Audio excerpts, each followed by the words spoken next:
loves, welcome back to the channel. So today I'm going to be making these shirts. I went ahead and get my pattern from a basic trouser block.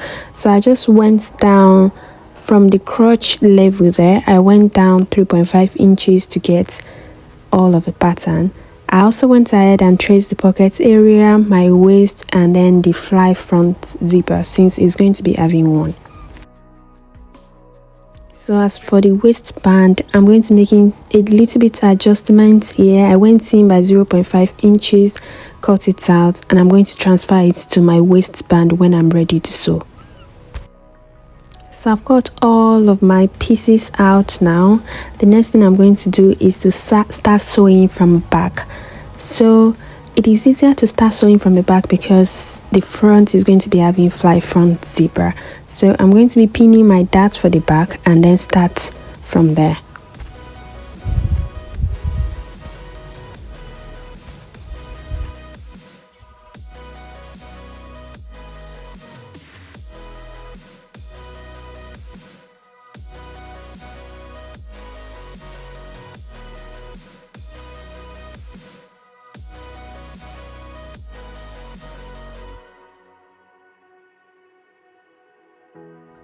The pocket I choose is the most simplest form of pocket you could ever sew on any dress. So I've made this 1.5 below my waistline, and that is what you see that attached there, and I'm going to sew it and top stitch it.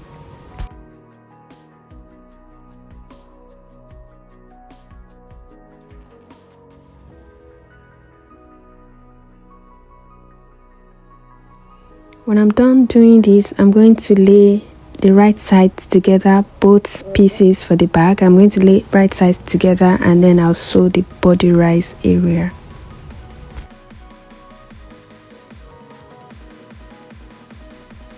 So when I was done, I just went ahead to top stitch and I'll set this aside and work on my front piece.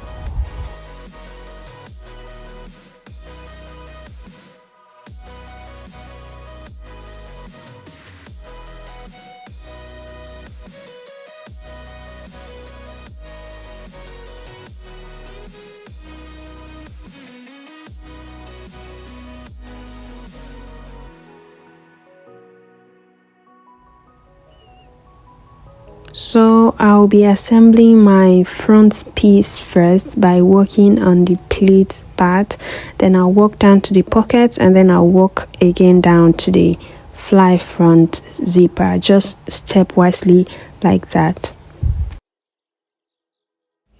So the first thing I'm going to be doing is to locate where the pleat is, and then I'm going to notch it on the fabric, bring it together and notch the center. This is for me to know where I'm pleating to and not to take too much allowance than I should. So when I was done, I went ahead to sew the pocket as well, 1.5 inches below my waist, and I'll top stitch that.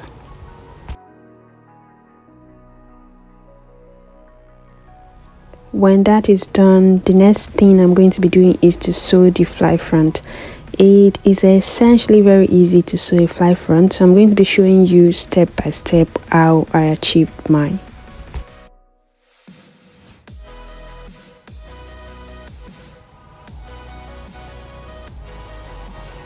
So the fly front essentially have two pieces, which is the curved part and then the other one that is not curved. So both are 7.5 inches. You can use 6.5 inches as well. So I'm going to go ahead and interface my fabric, iron it inside out and sew it. When I'm done doing that, I'll place it on the fabric. The curved part is what I'm placing on the fabric on the main piece, and then I'll sew, open it out and top stitch it. So here I'm using this zipper because I don't have shorter one. So essentially you want to use 7.5 zipper. So I'll pin it like this and then I'll sew on that side that I marked. After I was done, I'll turn it inside out and then I'll do the top stitching on it like that. So the paper I'm using here as a guide, the pattern I'm using as a guide was derived from the main piece. So I just cut out 1.3 inches and the 3 inches is going to be for seam allowance.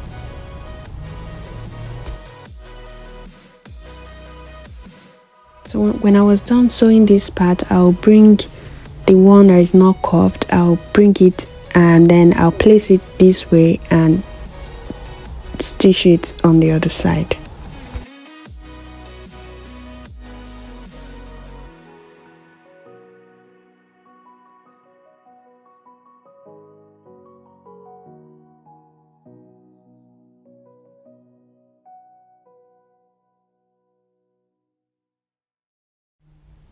So when this is done, I'm going to bring this other piece over, notch my seam allowance, and then I'll go out and iron it, iron the seam allowance in, and I'll bring it to sew on it over here.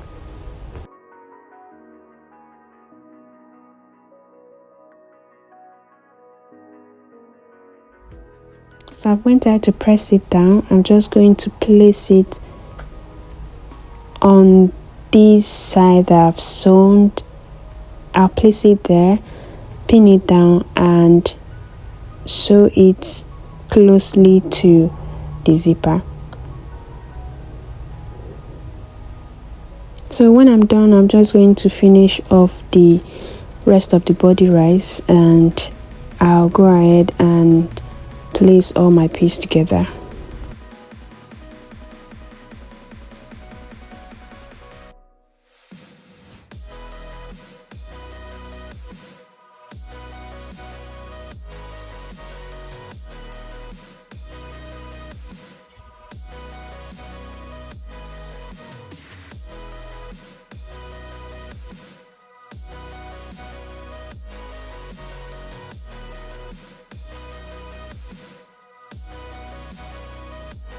So now I've placed the front and back right side together. I'm just pinning it in place, making sure the pockets are lined, and then I'm going to sew like that.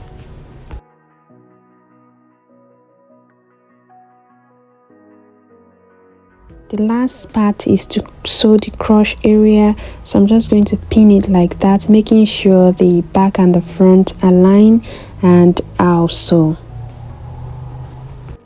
So at this point I'll iron my seams and then come back for the waistband.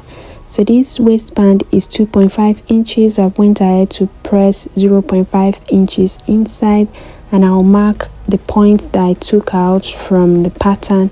I'll mark it on the fabric and cut it out. Meanwhile, while I'm cutting it out, I would be mindful and I won't touch the seam allowance that I've already pressed down.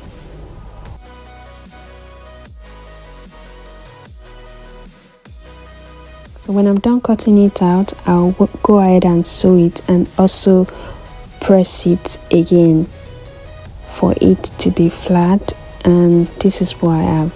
So I'm going to place the edges, both of the edges together, and then I'll sew it. So my main piece is having 1 inch allowance. That 1 inch allowance, I'm just going to slightly gather it around and I'll ease it to my waistband.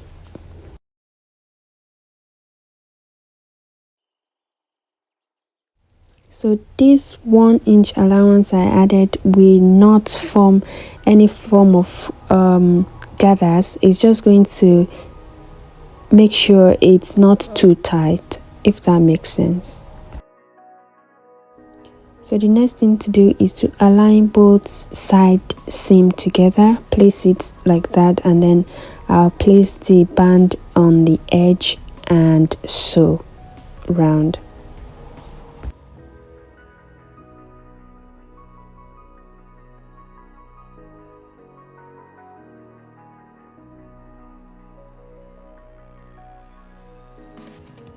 After I'm done, I have something like this and I'll turn it to the right side now and sew inside that seam. So when I'm done, I'll finish up the belt loop, and then I'll go ahead and do the hem for the down part. And that is essentially everything I did on this shirt. If you like this video, please give it a thumbs up, like and comment and share, and subscribe for the next coming video. Thank you so much for watching, and I'll see you in my next video. Bye.